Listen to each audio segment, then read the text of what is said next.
Abbott آباد کے علاقے بیروٹ خورد میں واقع اس سرکاری اسکول کی عمارت نہ ہونے کے باعث بچے کھلے آسمان تلے تعلیم حاصل کرنے پر مجبور ہیں۔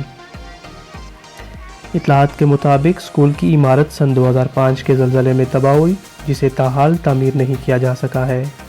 جس کی وجہ فنڈز کی عدم فراہمی کا ہونا ہے۔ مقامی لوگوں نے بتایا کہ انہوں نے اس متعلق کئی بار شکایات درج کرائی ہیں، لیکن زلزلے کو 18 سال گزرنے کے باوجود یہ نونہال بچے زمین پر بیٹھ کر تعلیم حاصل کر رہے ہیں۔ مقامی حکام کہتے ہیں کہ اسکولوں کی عمارتیں نہ ہونے کی وجہ سے ان دیہی علاقوں میں پڑھنے والے بچوں کی تعداد میں کمی آ رہی ہے۔ عوام علاقہ کا مطالبہ ہے کہ فوری طور پر بیروٹ خورد کے زلزلے سے متاثرہ ان اسکولوں کی تعمیر نو کا کام شروع کرایا جائے، کیونکہ ملک کے دیگر ترقی یافتہ علاقوں کی طرح تعلیم ان بچوں کا بھی بنیادی حق ہے، جس سے ان کا مستقبل وابستہ ہے۔